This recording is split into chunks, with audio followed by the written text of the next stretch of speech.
khususan ila mu'allif al-kitab Syekh Al-Imam Jalaluddin bin Kamaluddin As-Suyuti radhiyallahu anhum. Sayurillahi lahumul Fatihah. A'udzu billahi minasy syaithanir rajim. Bismillahirrahmanirrahim. Alhamdulillahi rabbil alamin. Ar-Rahmanir Rahim. Maliki yaumiddin. Iyyaka na'budu wa iyyaka nasta'in. Ihdinas siratal mustaqim. Siratal ladzina an'amta 'alaihim ghairil maghdubi 'alaihim waladdallin. Amin. Para jamaah, alhamdulillah sore hari ini kembali kita dipertemukan di majelis yang penuh dengan keberkahan ini. Mudah-mudahan setiap aktivitas kita dicatat oleh Allah sebagai amal soleh. Amin Allahumma amin. Para jamaah, kita lanjutkan al-babu tasi'u ashar, bab yang ke-19. Bab 19 hadis nomor 7. Bismillahirrahmanirrahim. Qala al-musannif rahimahullah ta'ala wa nafa'ana Allah bihi wa bi'ulumihi wa 'ada 'alaina bi barakatihi wa asrarihi wa karamatihi fid dharain. Amin. Faqala sallallahu alaihi wasallam, lan dawuh Kanjeng Nabi sallallahu alaihi wasallam, ad-du'a'u tawi donga iku silahul mukmin, gamane wong mukmin. Wa imaduddin, lan dadi cagake agama. Wa nurus samawati wal ardi, lan dadi pepadange langit lan bumi. Hadisnya tidak terlalu panjang. Rasulullah menyampaikan doa itu senjatanya orang mukmin. Di kita itu oleh Allah diberi senjata, umat Rasulullah itu diberi senjata namanya doa. Kalau orang Bani Israel, itu dalam Quran disebutkan alladzi an'amtu 'alaikum wa anni faddaltukum 'alal 'alamin. Orang Bani Israel itu memang dipilih oleh Allah. Wa anni faddaltukum 'alal 'alamin. Kata Allah begitu dalam Quran. Dan sesungguhnya aku menganugerahkan atau mengutamakan kalian di antara bangsa-bangsa yang lain. Bani Israil memang begitu. Nek ngomong pinter, wah, kula jenengan kalah pinter. Betul. Rusa napa rusa niku? Kuat kalah. Sugih kalah. Jadi enggak, dari nas Quran itu memang dilebihkan oleh Allah Bani Israil. Tetapi karena dilebihkan itu terus gak kuat. Itu gawane manungsa. Manungsa itu nek banyak kelebihan biasanya gak patek kuat biasa. Gitu. Justru kalau banyak kekurangan itu lebih kuat biasanya. Nah, begitu ya. Maka ketika kita akan mengalahkan Bani Israil dengan kekuatan, ya kalah. Mengalahkan dengan pinter, ya tetap kalah. Sugih apa meneh. Tetapi kita umat Rasulullah itu oleh Allah diberi senjata doa, dan ini yang luar biasa. Sehingga sak pinter-pinternya, sak sugih-sugih, sak kuat-kuat ini tetap kalah karo doa. Dan ini Bani Israil ngerti. Selama orang Islam itu percaya donga tidak akan bisa kalah. Nah, ini mulai diupayakan supaya kula jenengan iki gak patek percaya karo donga, dan itu mulai terjadi. Awake dhewe iki luwih mantep karo duit timbangane karo donga. Itu kan problem sebenarnya. Iya betul, kalau kita telaah betul itu sebenarnya masalah ini. Kita itu tidak pernah susah. Kalau kita itu ketinggalan berdoa itu tidak pernah susah. Tapi nek ketinggalan duit, kan begitu nih. Nah, itu sebenarnya problem kalau kita telaah lebih dalam gitu. Nah, padahal itu senjata kita. Ibarat kita punya senjata, yuk gak tahu diungkal, apa diungkal itu apa ya? Biasah gitu. Ya kedul. Apalagi senjata kita itu kita enggak apa ya? Kita sendiri itu ragu dengan senjata kita. Ya tambah seolah-olah tidak ada gunanya. Ya. Jadi ini yang sedang melanda saudara-saudara kita ini. Jadi umat Islam itu sendiri mulai lebih ya, begitu matang-matang yang rumah sakit tasbih muter terus. Tulisane zikir terus. Begitu sehat liyane ngrasani tangga. Ya kan begitu kan? Nah, ya. Hal begini kita nggak pernah berpikir gitu ya.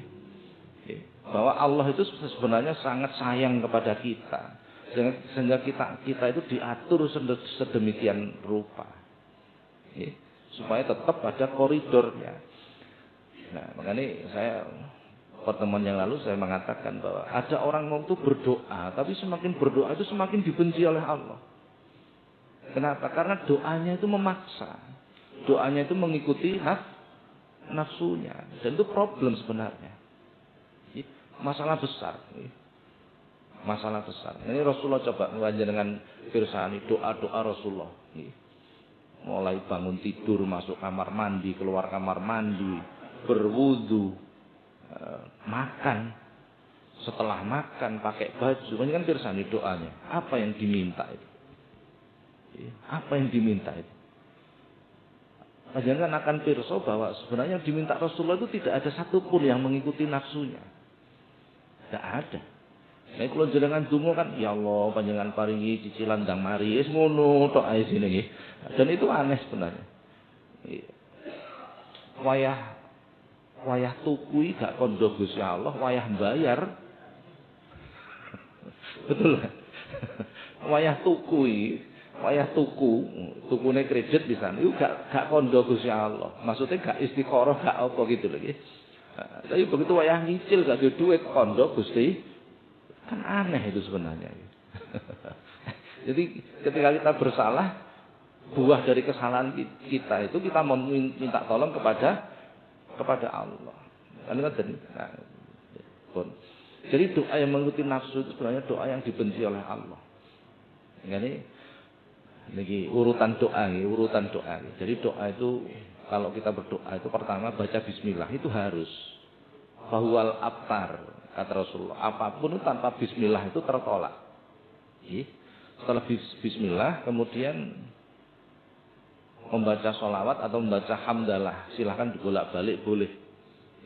Memuji kepada Allah. Redaksinya terserah. Bisa alhamdulillahirabbil alamin, bisa hamda yu'afi ni'amahu wa yukafi mazidah. Itu kan pujian. Bisa hamda syakirin, hamdan na'imin, dan terserah. Memuji kepada Allah. Kemudian membaca sholawat. Jangan sampai tidak membaca. Dalam hadis itu Rasulullah menegur dengan keras para sahabatnya. Ma sami'ta qauli, apa kalian tidak memperhatikan apa yang aku sampaikan, kata Rasulullah. Al-a'malul mauqufah, amal-amal itu berhenti, tidak akan sampai kepada Allah. Wa da'awatul mahbusah, doa-doa itu tertolak. Hatta yusolli alayya, sehingga dibacakan sholawat kepadaku, kata Rasulullah. Jadi, kalau berdoa insya Allah kita seringlah dibuka dengan sholawat. Kalau beramal itu jarang. Kita kerja itu lupa baca sholawat. Padahal mauqufah, berhenti itu. Berhenti itu tidak sampai kepada Allah. Artinya tidak ada nilainya. Ya sekedar amal dunia gitu saja. Kita sedekah, kita tidak baca sholawat. Itu juga masalah sebenarnya. Kenapa kok begitu penting sholawat itu? Sebab malam yaskurin nas lam yaskurillah. Barang siapa yang tidak pandai berterima kasih kepada manusia, maka dia tidak bisa berterima kasih kepada Allah. Kita mengenal Allah itu jasa Rasulullah, walaupun melalui guru-guru kita. Tapi guru-guru kita itu kan penyambung lidah Rasulullah. Kita mengenal mana yang baik, mana yang jelek itu ya jasa Rasulullah. Kita ngerti cara mendekatkan diri kepada Allah itu ya jasa Rasulullah. Maka kita harus bersyukur pada beliau. Walaupun sebenarnya itu melalui para guru-guru kita, melalui para ulama. Nah, itu penyebabnya. Sudah. Bahkan dalam hadis Rasulullah menyampaikan, "Auhallahu ila Dawud an kulli dhalamati la yadhkuruni. Fa inni adhkuru ma yadhkuruni, fa inna dzikri iyahum an al'anahum." Suatu ketika itu Rasulullah menyampaikan, Allah memberi wahyu kepada Nabi Daud. Ya Daud an kulli dhalamati. Wahai Daud, sampaikan kepada umatmu yang berbuat dolim. Yang berbuat dolim. Dolim itu menempatkan sesuatu tidak pada tempatnya. Jadi pemahaman dolim itu seperti itu. Jadi ya termasuk menyakiti orang lain, menyakiti hewan, itu dolim semua itu. Ada dolimun li nafsih, berbuat dolim kepada dirinya, merusak diri. Ada dolim li ghairih, berbuat dolim kepada makhluk Allah yang lain. Ada dolim kepada Allah. Ketika kita tidak melakukan hak-haknya Allah, itu namanya dolim kepada Allah. Ketika kita durhaka kepada orang tua, itu dolim kepada orang tua. Ketika kita tidak melaksanakan hak-haknya tetangga, itu artinya dolim kepada tetangga. Jadi dolim itu banyak sekali. Banyak sekali. Dan kita punya kecenderungan begitu, kita ini termasuk ngerasani wong itu sebenarnya dolim. Marah itu juga dolim sebenarnya. Nah, Nabi Daud itu diperintahkan oleh Allah, Daud sampai noneng umatmu, angkul lidzolamati, sampaikan kepada umatmu yang berbuat dolim, la yadhkuruni, jangan sampai umatmu yang dolim itu berzikir, dilarang zikir. Jadi wong dolim itu dilarang zikir, dilarang ingat kepada Allah. Berarti termasuk doa itu kan ingat kepada Allah. Orang dolim itu tidak boleh ingat kepada Allah. Fa inni azkuru ma yadhkuruni, karena sesungguhnya aku akan mengingat orang-orang yang mengingatku. Jadi nek ana wong dolim kok ingat kepada Allah, Allah langsung mengingat dia, langsung memperhatikan dia. Dan yang tampak itu kedolimannya. Yang tampak adalah wa inna dzikri iyahum an al'anahum, dan sesungguhnya perhatianku kepada mereka yang berbuat dolim adalah laknatku, kata Allah. Loh, piye? Padahal kalau jenengan ini kecenderungannya berbuat dolim. Jadi kok kalau jenengan berbuat dolim terus sholat, itu yang datang itu laknatnya Allah. Laknatnya Allah. Nah, menyikapi hadis begini harus dikorelasikan dengan hal yang lain. Jadi tidak bisa diputus. Maka hendaknya ketika berdoa itu setelah baca bismillah, baca hamdalah, baca sholawat, yang pertama kita lakukan itu mohon ampun kepada Allah. Yang pertama kita lakukan, supaya tidak terkena hadis ini. Supaya tidak terkena hadis ini. Betul-betul mohon ampun kepada Allah. Makanya begitu banyak orang berdoa itu malah gak mari masalahnya tambah nemen. Kadang itu doanya salah. Jadi tidak diawali dengan mohon ampun kepada Allah. Maka perhatian Allah kepada begini, Allah itu akan memperhatikan orang-orang yang ingat kepadanya. Wa ana ma'ahu idza dzakaroni. Hadis yang kemarin, ya. Aku ini bersama orang-orang yang ingat kepadaku. Jadi ketika kita ingat Allah, itu Allah langsung perhatikan kita. Dan ketika Allah melihat kita, akan terbaca apa yang kita lakukan, baik itu pikiran, hati kita ataupun perbuatan kita. Dan ketika terbaca, yo api eleke ketok kabeh. Maka kedoliman itu akan mendatangkan laknatnya Allah. Maka sebenarnya yang paling kita butuhkan itu ampunan Allah. Sebenarnya. Sudah. Kalau kita ada bab sendiri tentang dolim itu apa sih sebenarnya. Wadu'a syai'a fi ghairi mahallihi, menempatkan sesuatu tidak pada tempatnya. Jenengan kok sandal disunggi, itu sebenarnya tidak pada tempatnya. Gitu. Itu sebenarnya sudah dolim. Kopiah kok dilunggui, itu tidak pada tempat. Makanya wong Jawa dulu itu kalau membuat sebuah nasihat itu kadang nggak masuk akal. Le ojo lungguh bantal, engko ndak napa? Udunen, nggak ada korelasinya sebenarnya. Kenapa? Karena tidak pada tempatnya. Sebenarnya pesannya cuma itu saja. Ya tapi nek saiki ana bantale bokong barang kan beda urusan itu. Nduk aja lungguh nang ngarep lawang, ku gak payu rapi kan begitu pesannya. Gak payu rapi kan begitu pesannya gitu. Ya karena itu perbuatan zalim, lawang itu tempat orang berlalu lalang, kok dilunggui itu kan menempatkan sesuatu tidak pada sebenarnya pesannya itu. Dudu urusan payu rapi gak payu rapi sebenarnya.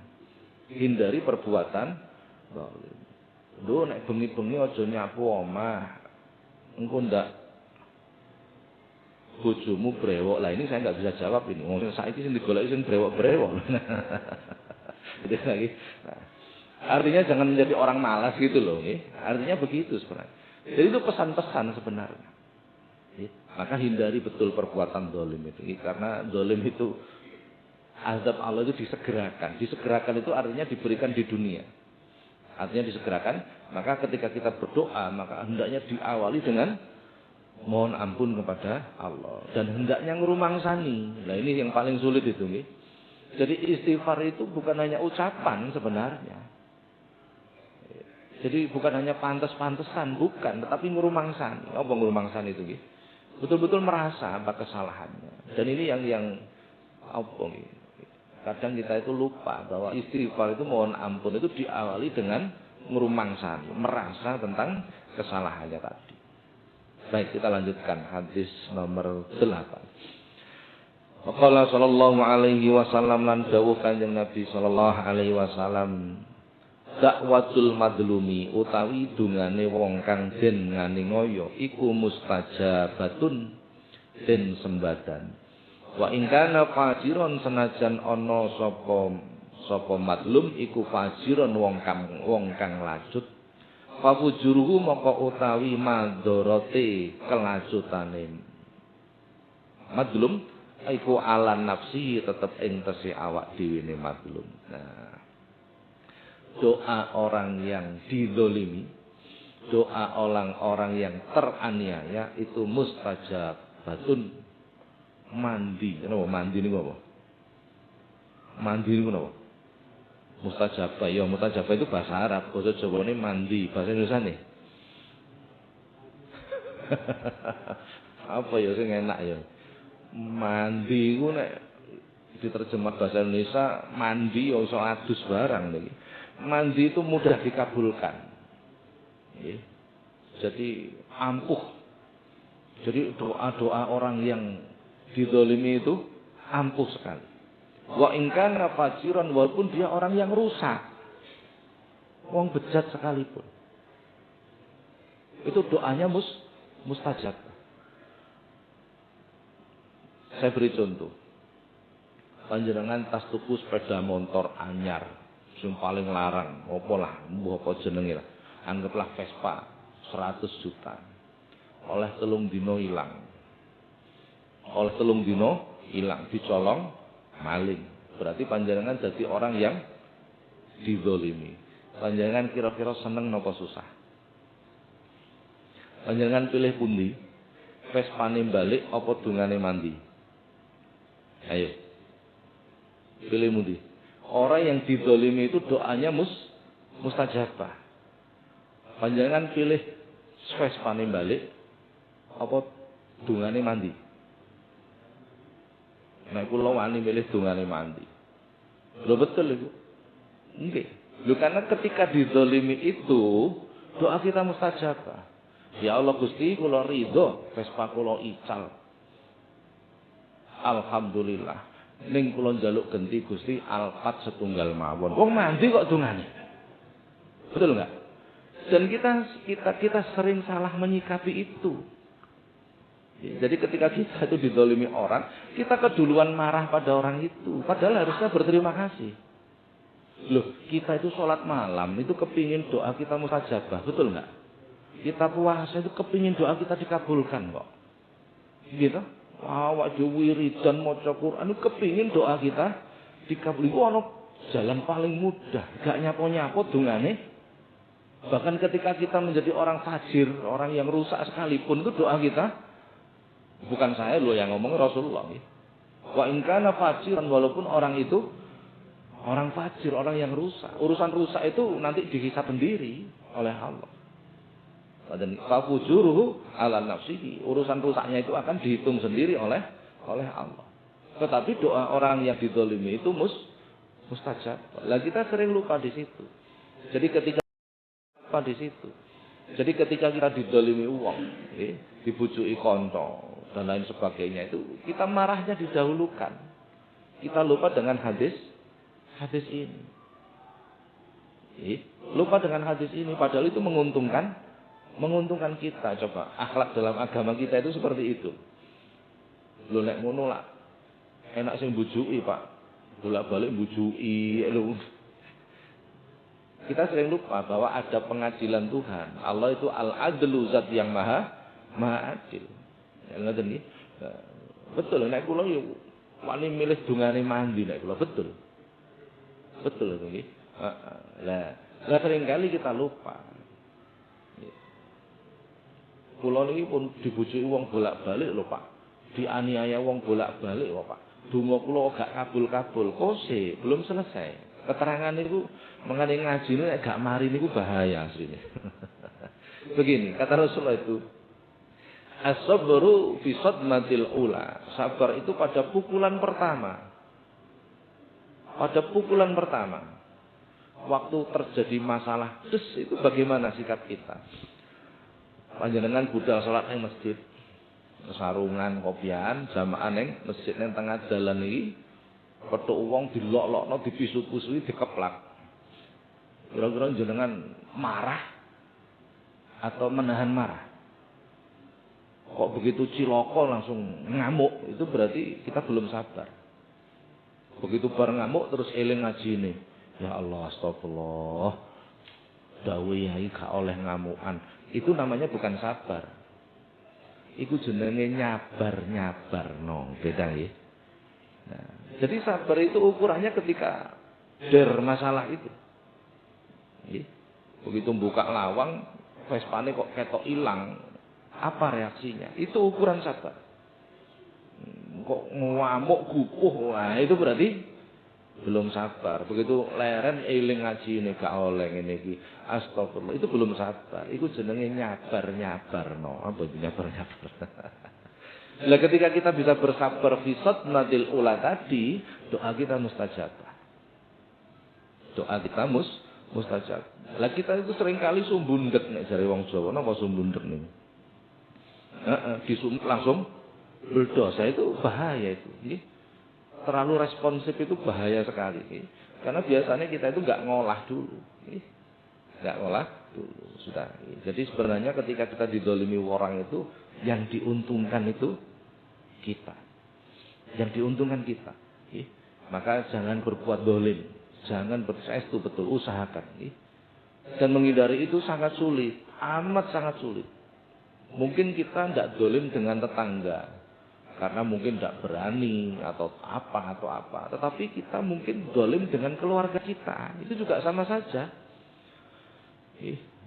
Anak kok di klokoto pamane iki. Itu juga perbuatan dolim.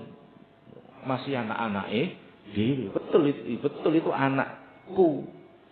Anak-anak saya sendiri. Tapi itu juga umatnya Rasulullah. Anak ini juga titipannya Gusti. Jangan diperlakukan zalim. Saudara itu juga keluarga kita. Dengan dua adik, dua mas, dua mbakyu. Itu saudara kita. Walaupun dulu-dulu dewe ya jangan diperlakukan zalim. Jangan. Karena mereka itu juga umat Rasulullah. Mereka itu juga hamba Allah yang punya hak. Yang punya dan lain sebagainya. Maka hindari perbuatan zalim. Urusan orang lain berbuat zalim pada kita, harusnya kita berterima kasih. Kalau konsep beragama malah begitu ya. Malah seperti itu. Karena kita oleh Allah diberi kelebihan apa? Dungane mustajabah. Betul kita itu ingin doa kita dikabulkan, direwangi mau macam-macam, wis. Wis salat wengi, wis sembahyang gak leren-leren, maca Quran gak leren-leren, lan sak piturutane.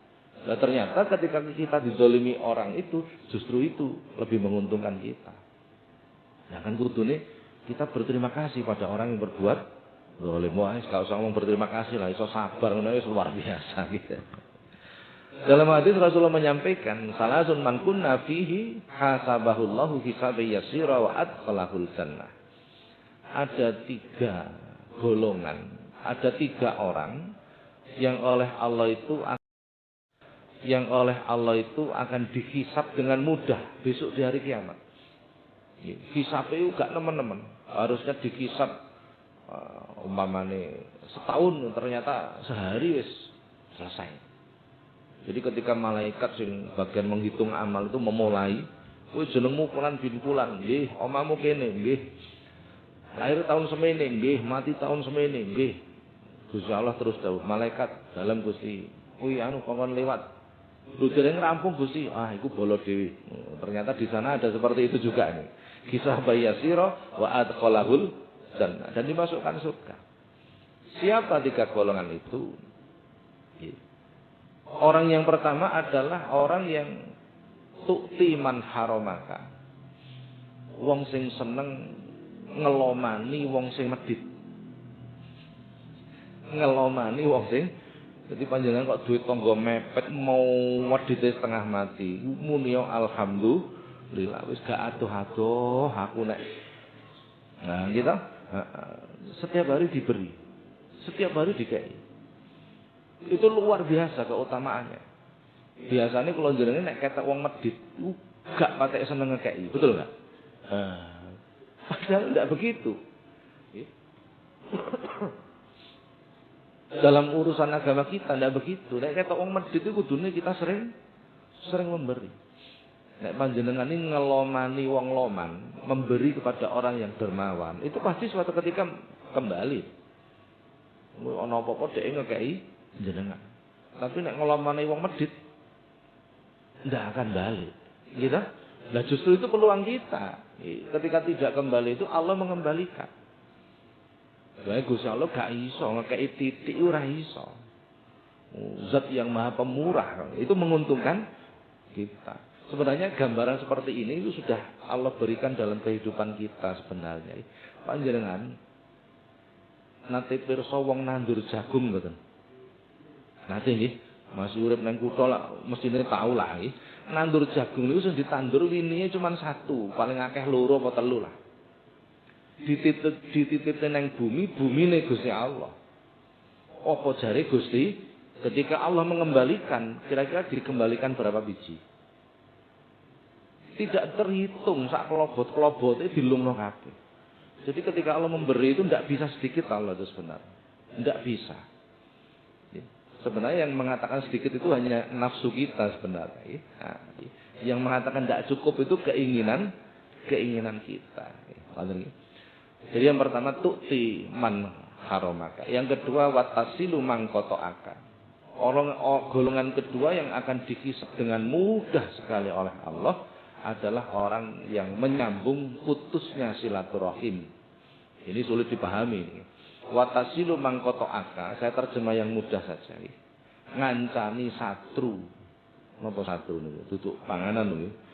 Ngancani musuh. Jenengan kok dimusuhi wong iku kancani terus. Diapiki. Orang yang memutus silaturahmi jenengan apiki. Gitu. Sampeyan kok ditangga mepet iku wis gethine setengah mati karo jenengan. Pamane gitu nggih. Jenengan apiki. Diparani, dijak ngobrol, gawakno soto, ngono nggih, dan lain sebagainya. Itu keutamaannya besar sekali. Saya sering mengatakan, ibadah, semua ibadah yang terkait dengan aspek sosial itu pahalanya tidak terukur. Sing kaitannya dengan akhlak itu pasti lebih jauh lebih besar.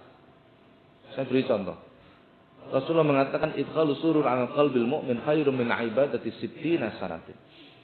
Bungahno atine wong, nyenengno atine wong mukmin itu lebih utama daripada ibadah sunnah 60 tahun. Piye? Jenengan tahu poso swidak tahun? Loh. Semua ibadah jenis akhlak itu pahalanya tidak terukur. Semua kesalahan yang berbentuk akhlak itu dosanya ya tidak terukur. Ini jarang orang paham begini ini.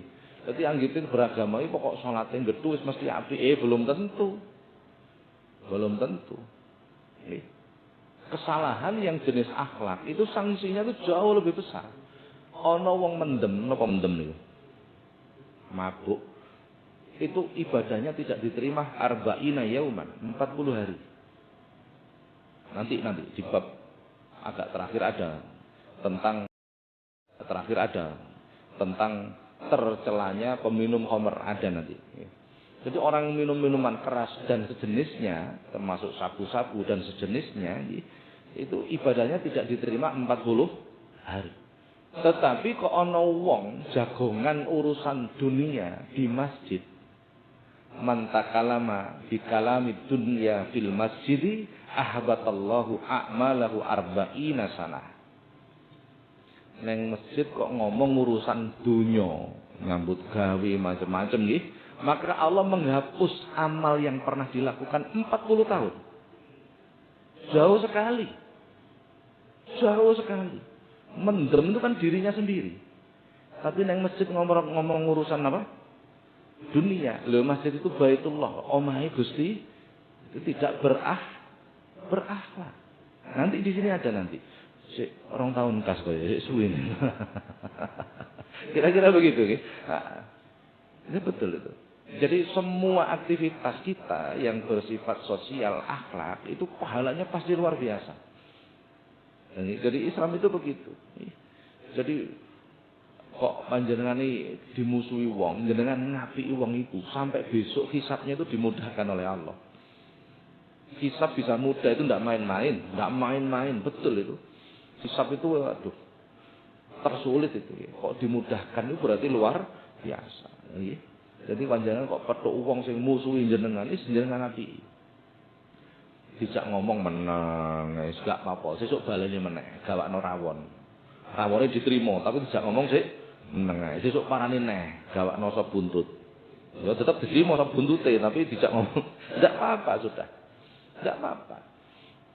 Dalam pikiran kita harus berpikir bahwa ini memudahkan hisab saya.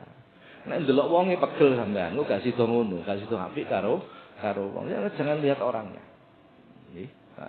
Karena ukuran baik itu nanti di situ. Ukuran baik itu nanti di situ, betul. Nek panjenengan salat itu semua orang bisa salat. Tapi apik karo wong sing musuhi jenengan itu tidak semua orang bisa. Quran, saya bacakan Quran. Innalladzina amanu wa amilus solihati sayaj'alu lahumur rahmanu wudda. Sesungguhnya orang-orang beriman dan beramal soleh, mereka iman kepada Allah, pada Rasulullah, pada kitab-kitab Allah, pada hari akhir, dan beramal soleh, mereka sholat, mereka puasa, mereka baca Quran, mereka zikir. Sayaj'alu lahumur rahmanu wudda. Di dalam hatinya itu dipenuhi kasih sayang. Gak iso ngamuk, apik karo wong, masih dieleki wong. Lho ana wong iki salate gethu tapi kok gak apik karo wong, maka salatnya pasti salah. Pasti itu. Pasti bermasalah. Masih salatnya merem-merem itu tetap enggak bisa. Karena Qur'annya sudah mengatakan seperti itu. Inna sholata tanha anil fahsya'i wal munkar. Salat itu mencegah perbuatan keji dan mungkar. Kok ana wong salat jamaah rutin, tapi bujuki wong ya, itu pasti salatnya ndak benar. Pasti, ndak mungkin Qur'annya salah. Artinya dia sekedar melakukan salat, bukan iqamatus salat, bukan mendirikan salat. Kan begitu kan? Dengan bersani, semua ayat, semua hadis yang memerintahkan salat itu tidak ada satupun yang menggunakan kata ikmalu, kerjakan, tidak ada. Pasti perintahnya aqimis shalah, yuqimus shalah, iqamatus shalah, dirikan salat, bukan kerjakan salat. Nek kerjakan salat itu pokok dimulai takbir diakhiri salam itu namanya mengerjakan. Tetapi kalau mendirikan salat itu membangun nilai-nilai salat, bagaimana khudurnya, bagaimana khusyuknya, bagaimana khudu'nya dan lain sebagainya. Nah, itu yang banyak orang tidak paham di situ sebenarnya. Sehingga akhirnya orang menjadi bingung, iku lho Cak, sembayangnya gethu, tapi kok yo ngamukan yo. Nah, sehingga orang tidak bisa memahami itu. Sampun. Jadi yang ketiga, yang oleh Allah diberikan hisab mudah itu adalah wattaqu amman dolamaka.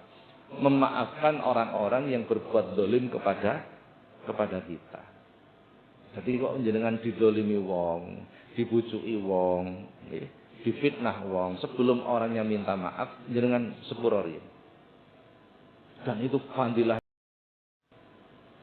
fadilahnya luar biasa. Saya itu sering ada orang ke rumah itu konsultasi. Sinten tiange Pak Yai sing kuat nek ngeten. Maksudnya itu dimusuhi wong ngoten nggih, dibujuki wong, didolimi wong. Sinten tiange sing kuat nek ngeten, kula niki wis bolak-balik. Iku jane arep tak jawab gak mentolo kula. Jane sing kuat yo akeh, sing gak kuat awakmu tok. Ngoten jane. Itu kan sebenarnya alasan agar dia diperbolehkan untuk tidak bersabar, ngoten nggih. Ini sabar itu sebenarnya tak berbatas sabar itu, betul. Jadi sebenarnya ini konsep agama kita. Jadi ketika kita didolimi orang, itu sebelum orang itu minta maaf, maafkan dulu. Itu butuh energi besar sekali. Jadi Allah menguji kita di situ. Awake dhewe dadi wong apik tenan napa ora, Tro? Wong apik iku diapiki wong ya apik. Dieleki wong ya tetep apik. Maka itu teruji. Nek diapiki wong apik, dieleki wong kok dadi elek, itu berarti berpura-pura baik. Logikanya kan begitu kan? Nah, yo ngene iki yo gampang diomong lakene ini yo. Tapi sesulit apapun kita harus usaha. Karena itu menguntungkan kita. Jadi, ya, pun sampai sini dulu para jamaah menerangkan tentang doanya orang yang dizalimi itu oleh Allah mudah dikabulkan. Mugi-mugi manfaat. Al-Fatihah.